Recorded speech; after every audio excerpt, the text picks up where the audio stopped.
Miturut hakikat awwaluddin ma'rifatullah. Sebelum sholat harus makrifat dulu Pak Allah. Pun niki tak sinkron nggih, cek mboten tabrakan. Rapopo, walaupun belum khusyuk, tapi terus dijalankan. Niki khusus bagi orang-orang yang hatinya memang ingin ketemu Allah. Tapi kebanyakan kita sebagai seorang muslim, orang mukmin, kebanyakan loh niki,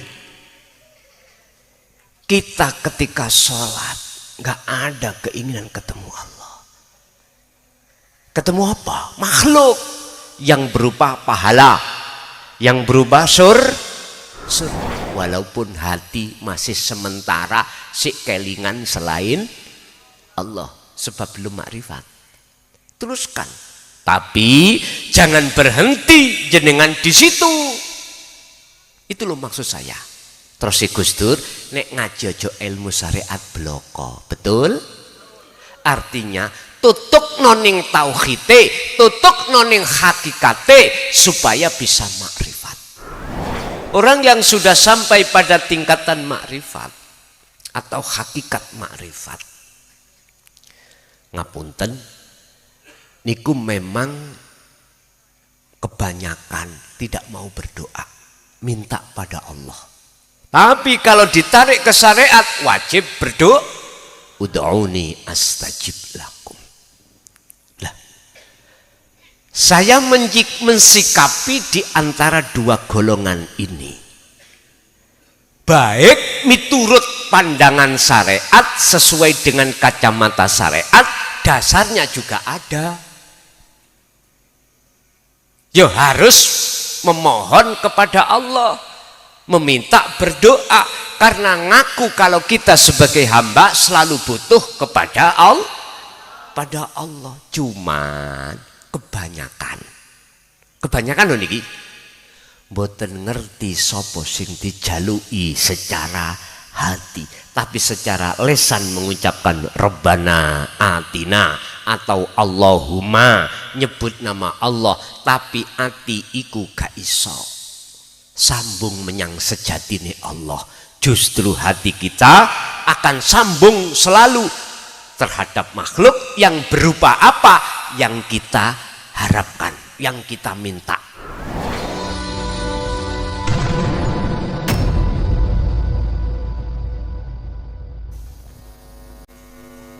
Assalamualaikum warahmatullahi wabarakatuh. Nama saya Mustari, asal di sini. Ada keterangan awwaluddin ma'rifatullah, harus mengenal Allah dulu baru sholat. Yang nomor 2, kata syariat Syed Jenar sesat. Ternyata kata orang hakikat bagus. Yang nomor 3, kalau menurut syariat wajib berdoa, termasuk di dalam Al-Baqarah, mayaqulu rabbana atina fid dunya hasanatan wa fil akhirati hasanatan wa qina adzabannar, termasuk wajib. Tapi menurut hakikat doa itu termasuk kurang sopan. Monggo dijelaskan ya. Cukup mangkatan. Assalamualaikum warahmatullahi wabarakatuh.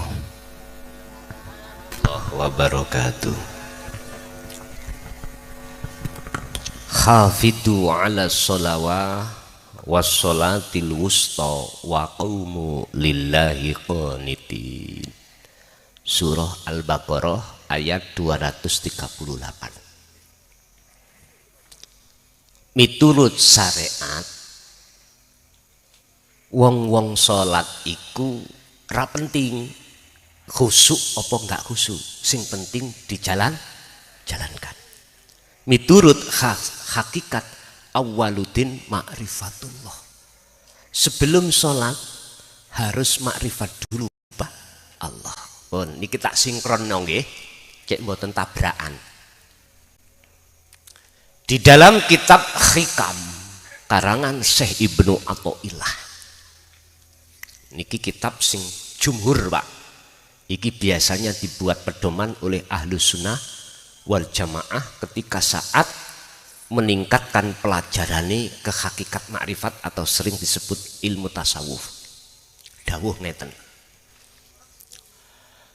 Untuk mencapai makrifat Allah itu macam dua. Pertama, jalurnya disebut wasilun. Kalau tulis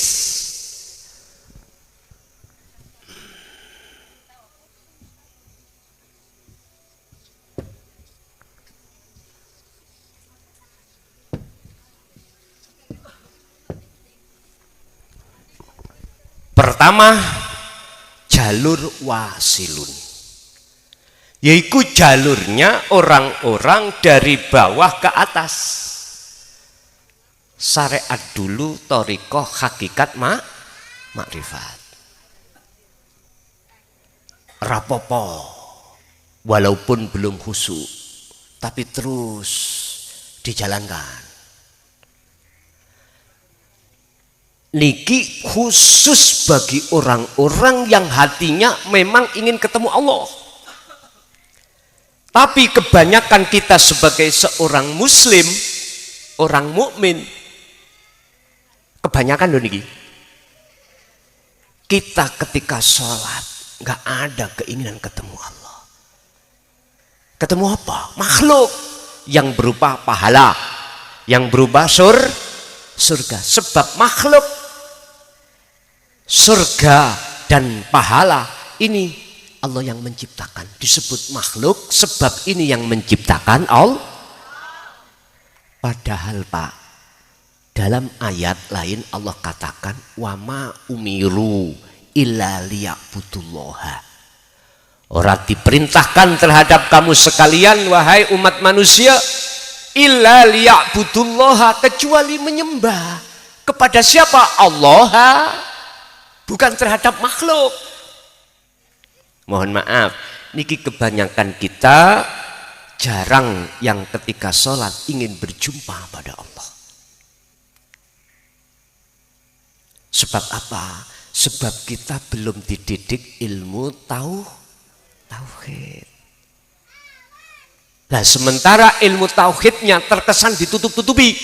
Yang alasannya katanya ini intan mutiara yang berharga, harus saya sembunyikan. Ini sistem dari abad ke abad dulu, Pak. Tapi ketika sudah masuk di tahun 2014 kemarin, banyak masyayikh yang berani membuka pelajaran ini secara umum.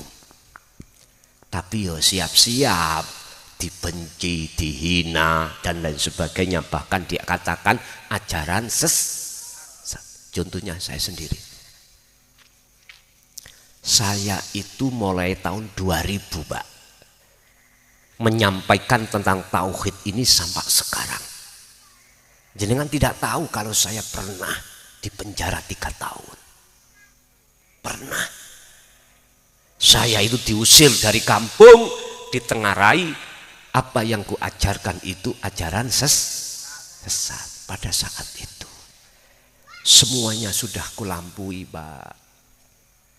Tapi tidak menjadikan saya berhenti atau mundur ke belakang. Enggak. Tetap saya maju. Oleh karena saya jelaskan dari sistem wasilun, maka pada hari ini kami bisa hadir di tengah-tengah saudara saya di Pasuruan. Saya punya saudara Pak Pasuruan itu, Pak. Mungkin jenengan kenal, di daerah Rembang, desanya Pekoren. Di situ kakak saya perempuan namanya Mas Fufa itu dinikah oleh adiknya Gus Muhin, Ki Haji Muhaimin. Pekoren mungkin jenengan tahu. Punya adik namanya Khazinatul Asror, sebutannya Kiai Khazin. Niku ngeromo menikahi kakak saya yang pertama. Beliau itu pernah Pak, waktu sholat Jum'ah niku, sekitar kalau nggak salah tahun 80, kalau nggak salah, niku ngeten, masuk masjid, ketika Jumatan, beliau langsung belum selesai Jumatannya, pulang, lewari, tapi almarhum sudah almarhum. Terus ditakoki abah ngeten, Zin, kui kok gak sholat Jum'ah ono opo? Mohon maaf Pak nggih, mohon maaf. Lewat dasar ayat ulaika fi ulaika kal an'am wa adallu sabila. Orang-orang, mohon maaf sekali lagi, saya tidak bermaksud untuk mengatakan individu atau yang enggak. Menurut ayat ini, orang-orang yang hatinya itu tertutup oleh wujud sakliyane Allah, akhirnya Allahnya tidak nyata. Bentuknya, karakter sifat orang tersebut miturut ayat ini kal an'am. Artinya apa? Beliau kakak saya itu, kalau nek manggil Gus Khozin, nek zaman biyen niku nek manggil kakak niku dikengken nyebut Gus, ngoten. Nek sak mangke napa? Kang, Kak, ngoten Mas, ngoten nggih. Nek dulu Gus. Gus Khozin niku ditakoki abah, krana apa kok melajeng, lari keluar dari masjid? Karena melihat orang yang berjamaah kadah itu kepalanya bukan manusia. Loh, bisa jadi jenengan mengke nanti jenengan ya, ketika sudah besar dzikirnya dalam hati nggak bisa dicegah, alam kasaf itu dibuka Allah, akhirnya bisa melihat sifat aslinya seseorang. Jangan kaget jenengan, jangan kaget. Kalau tidak aslinya kepala manusia, tapi kepala selain itu sebetulnya sifat Pak. Sifat yang dibawa oleh hati kita, misalkan hati kita ada hati serakah. Apa hewan yang serakah? Wis terserah. Itu bisa jadi seperti itu. Mohon maaf sekali lagi, saya menyampaikan sistem tauhid itu dari wasilu, syariat, thariqat, hakikat, makrifat, dari bawah ke atas. Sistem yang kedua menurut kitab hikam disebut majdubun, sistem dari atas ke bawah. Artinya Pak, nyuwun sewu, orang ini sudah tidak lagi berbicara tentang hukum syariat, enggak, langsung hakikat. Artinya apa? Dia langsung ngamalke opo sing guru pesenkan itu, guru akhirat ini, hanya melakukan zikir yang kusebut tadi tanpa menghiraukan hukum syariat. Tujuannya sama, bertemu Allah. Niki pernyataan sistemnya dari Syekh Ibnu Athaillah di dalam kitab Hikam.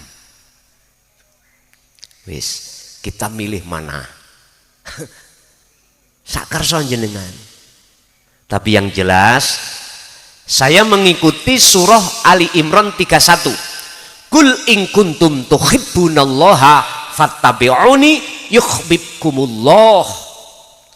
Jikalau jenengan ingin menjadi kekasih Allah, yang disebut sebagai orang yang sudah makrifat pada Allah, Gusti Allah niku nyampe no terhadap Kanjeng Rasul miturut ayat ini, Muhammad, sampaikanlah pesanku iki bagi orang-orang yang ingin mengadakan percintaan terhadap diriku, kata Allah, suruh ngikuti caramu Muhammad. Niki Allah yang dawuh. Akhirnya Kanjeng Nabi dawuh, fattabi'uni, ikuti aku. Apa sistemnya? Wasilun. Niki. Tapi bukan berarti tak kala kita memakai sistem majedubun di mata Allah itu salah. Enggak. Boten. Tujuannya sama. Dan ini sering terjadi terhadap para kekasih Allah. Asalnya juga begitu. Jadab dhisik. Berapa bulan, berapa tahun, itu urusan Allah. Niki, lewis urusannya Allah. Jadi kalau boleh saya katakan, sistem wasilun syariat munggah torikot hakikat makrifat iku gak salah. Sistem majedubun iku yo ora salah. Makanya pitakon tadi, bagaimana tentang sholat ing mungguh wong syariat, rapopo walaupun hati masih sementara sik kelingan selain Allah sebab belum makrifat. Teruskan. Tapi jangan berhenti jenengan di situ. Itu loh maksud saya. Terus si Gus Dur nek ngajojo ilmu syariat bloko, betul?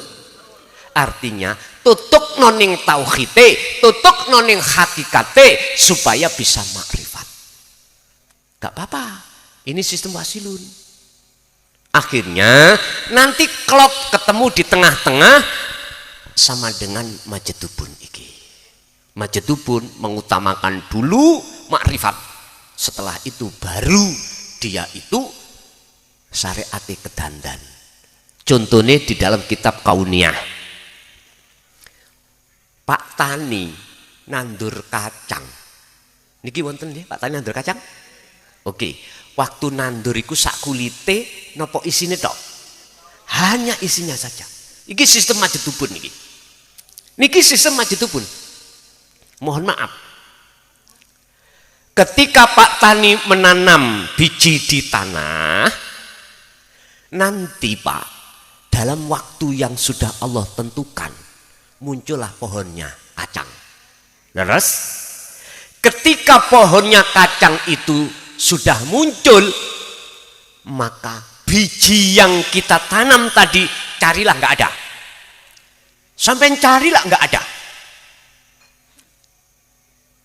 Niki ngandung pengertian apa? Kalau jenengan pengen betul-betul makrifat pada Allah, tiadakanlah dirimu. Syekh Ibnu Athaillah dalam rangka hal yang seperti ini diterangkan di fasal 11, idfin wujudaka fi ardil khumul. Idfin mendemo siro, tanamlah, hilangkanlah wujudaka, kewujudan irohi makhluk fi ardil khumuli ing dalam bumi khumul. Artinya bumi kesunyian, yaitu kholwat. Sampeyan titeni, kalau pohonnya sudah rempaya, sudah dianggap sudah bagus, sampeyan lihat di dalamnya ini mesti akan menumbuhkan benih. Namanya kalau di Mojokerto itu kacruk. Ini apa? Sing kecil-kecil ya? Bijinya itu sing masih kecil-kecil itu loh. Apa namanya sini? Kalau sana, oh si kacruk. Artinya kacruk itu belum terlihat, biji kacang belum terlihat, masih mentil-mentil kecil-kecil.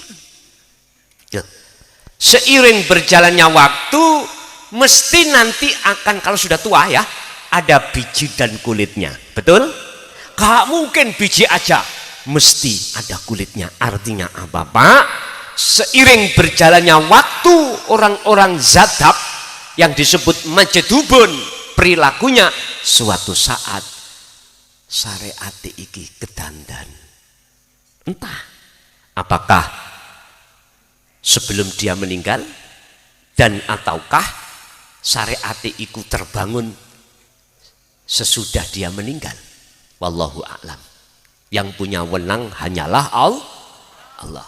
Kalau sistem wasilun, ngapunten Kang Kanda, mulai awal syariat tertata birriyadati wal azkar. Riyadoh berarti apa? menjaga hukum syariat, mana larangan ditinggal, mana perintah dijalan, sambil hatinya menetapkan semua yang berlaku hanyalah Allah Subhanahu.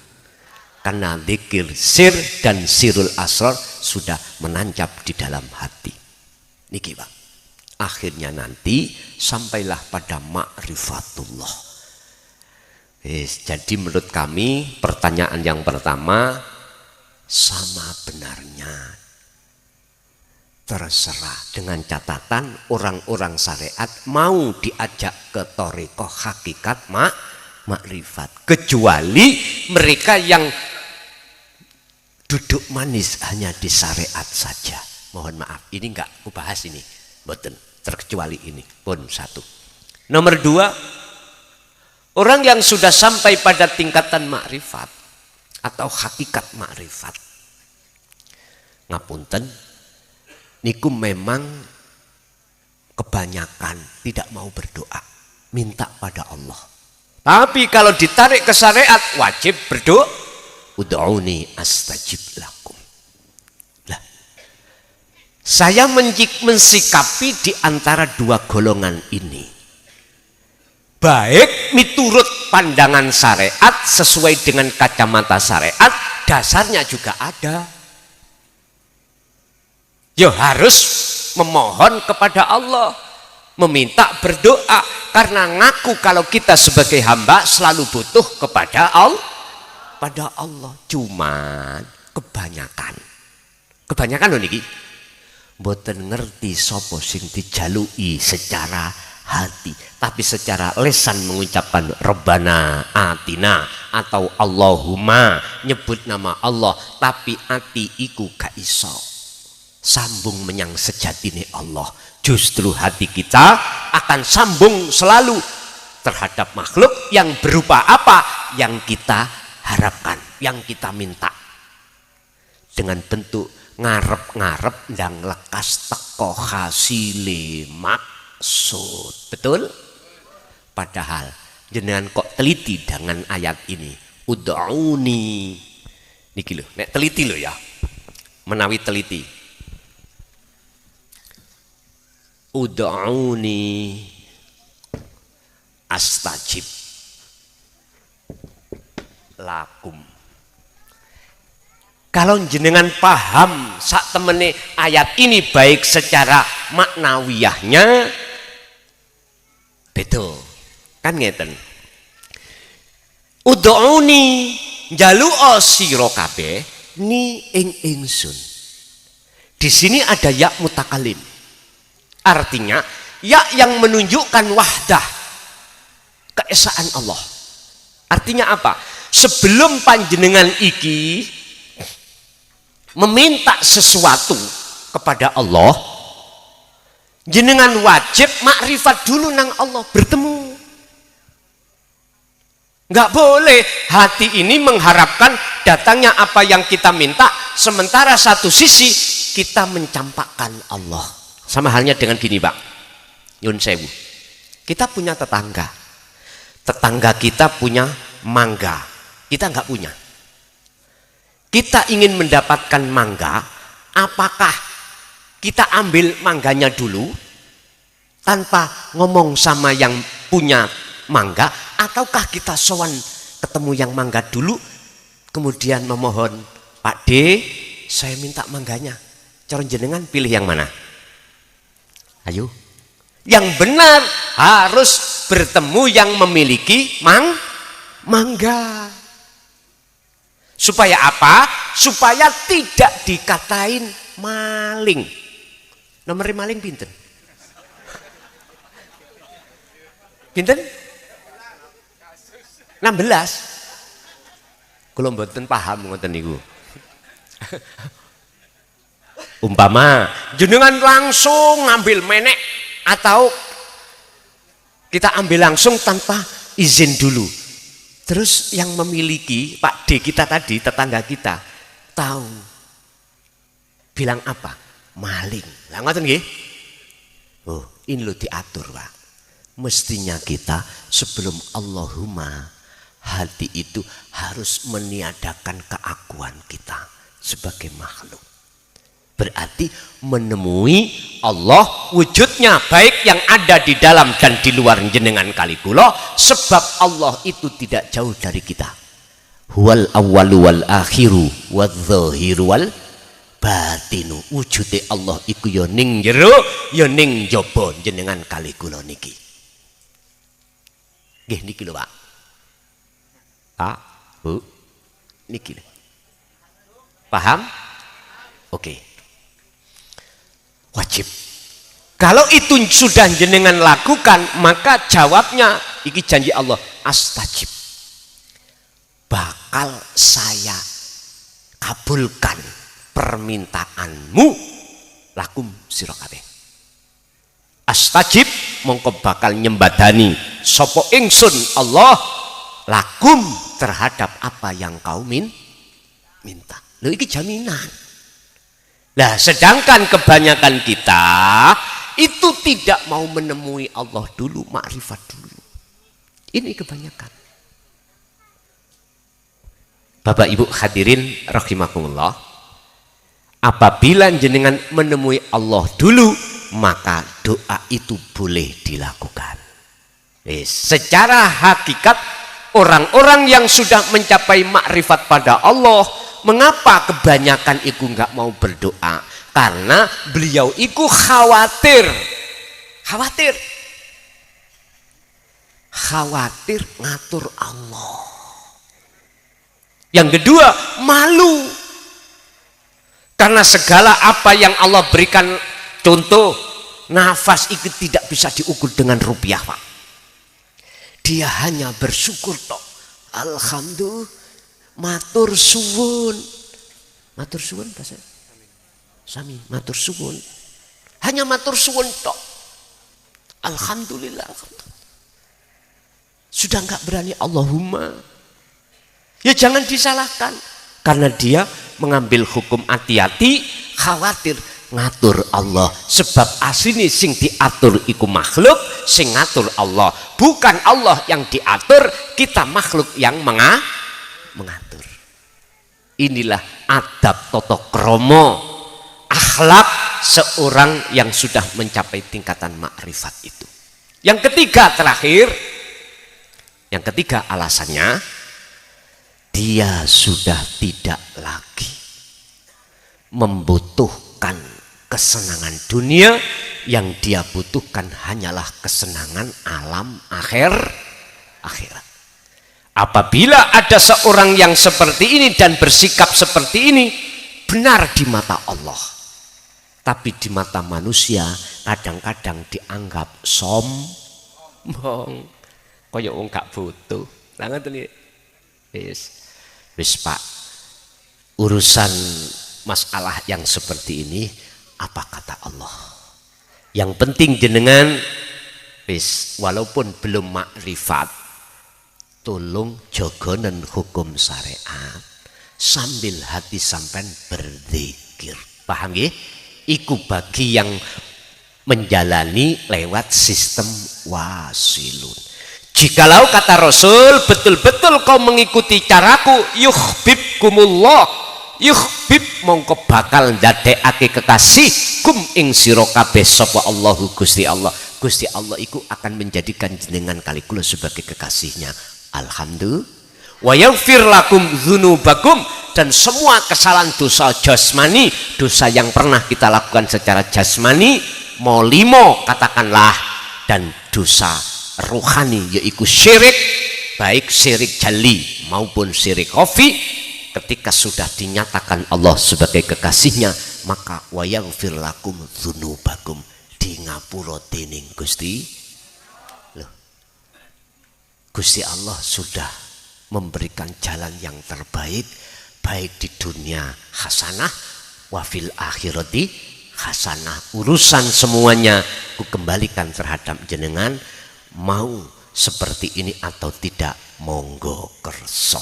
Karena semua orang punya hak masing-masing.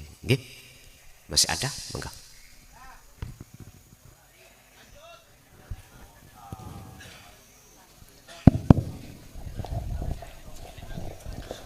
Assalamualaikum warahmatullahi wabarakatuh.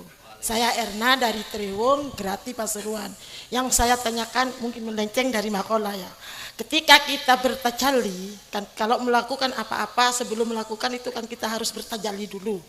Nah, setelah kita bertajalli kan menjalankan sirul asror. Apakah kalau kita itu lupa bertajalli langsung menjalankan sirul asror itu apa berdosa? Nah, yang kedua, ketika saya masih kecil saya selalu ingin tahu siapa Allah, di mana Allah, seperti apa Allah. Nah, setelah saya menjalankan sirul asror, apakah di sirul asror itu jawabannya? Sekian, wassalamualaikum warahmatullahi wabarakatuh. Waalaikumsalam warahmatullahi wabarakatuh. Ketika si salik mencapai makom makrifat, itu mesti diletakkan Allah 3 makom. Pertama musyahadatul fana, kedua musyahadatul kamil, ketiga adalah musyahadatul baqo. Artinya apa? Gini, si salik yang disebut wasil, salik itu seseorang yang masih dalam perjalanan. Disebut wasil orang yang sudah sampai pada tujuan. Saya berbicara wasil karena jenengan tadi sudah membahas tajalli. Tajalli itu apa Pak? Menetapkan semua itu keakuannya Allah. Itu namanya tajalli. Ketika sudah menjadi wasil, kekasih Allah ini semuanya. Di situ Allah meletakkan terlebih dulu di makom musyahadatul fana. Artinya apa? Antara lalai dan ingatnya pada Allah, antara bertajalli terlebih dulu sebelum melakukan sesuatu dengan tidak bertajalli itu kebanyakan banyak belum bertajalli. Yang kedua musyahadatul kamil, kebalikannya, lebih banyak ingatnya bertajallinya daripada tidak. Yang ketiga musyahadatul baqo, ini adalah selalu dan selalu. Pertanyaannya, bagi wasil yang ada di makom musyahadatul fana ketika lupa tidak bertajalli apakah berdosa? Ini pertanyaannya. Jawabannya wala bagin wala adin innallaha ghafurur rahim. Dimakfu alias di ngapura, karena yang menjatuhkan lupa itu dia sadar Allah, yang bisa ingat dia olehnya ingat, semuanya sebab Gusti. Kalau seperti ini mboten berdosa. Inilah proses kita Pak.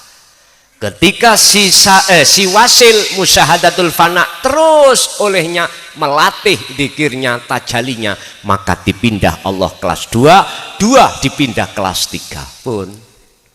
Niki golongan 2, sing 3 disebut 2, 1 dan 2 disebut makom mahfud, yang ketiga ini disebut maksum. Udah. Pertama. Kedua, waktu saya kecil, saya itu selalu bertanya dan mencari siapa Allah itu, di mana Allah itu. Penjelasan di dalam Al-Quran itu, dalam surat Al-Hadid ayat 3 Allah katakan, dia itu di awal, di akhir semua acara. Artinya yang mengendalikan acara malam hari ini cuman Allah. Gak diweni udan ya karena Allah, dikasih hujan juga karena Allah. Ini huwal awwalu wal akhiru wal zahiru wal batin. Allah juga di zahir juga di batin. Wa qala aidan wa nahnu aqrabu ilaihi min hablil warid. Aku, kata Allah, lebih dekat dari urat leher, urat nadi. Inilah Pak, sampeyan tingali mriki. Ini lho sing dimaksud. Akhirnya Quran mengatakan laisa kamislihi Ya mesti mau menyerupakan dengan apa Anda? Ora iso. Sampai lihat, saksikan dengan mata hati, mesti mboten kosong niki. Sing kosong malah sing ngeten niki. Iki miturut ainul basirah. Nek miturut ainul basariyah mata dohir, iki kosong dulur, sing wujud spidol. Inilah teori di antara dua golongan, yaitu am dengan golongan khos. Golongan am kita golongan orang syariat, golongan khos adalah golongan yang sudah makrifat pada Allah. Ya udah. Jadi apakah ya sirul asr iku sing dimaksud? Leres iku prosesnya Bu nggih. Tentang sirul asrar kula yakin bagi jenengan mulai kecil sampai tua, aku yakin baru kali ini ada istilah sirul asrar. Bagi yang sudah paham, oh iya, itulah maksudnya dzikir khafi.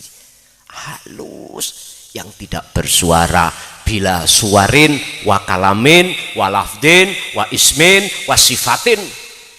Udah. Enggak berbicara nama, sifat yang enggak, suara yang enggak, itulah yang kusebut rasa. Rasa enggak pernah bohong. Kalau saya minum kopi mesti rasa. Ning depan saya juga ada degan. Nah, manakala kok inum, mungkinkah rasa kopi? Nek gak percaya sampai jajal. Kalau jajali sik tapi bismillahirrahmanirrahim. Degan. Gak percaya nanti dibuktikan nggih. Mboten kula telasno mboten. Cek padha rasane. Loh, iman yang dimaksud Rasulullah itu yang benar adalah ihsan. Ihsan itu adalah benar. Iman yang benar jatuhnya ahad. Tolong dibuka dalam surah Al-Kahfi ayat 110 juga.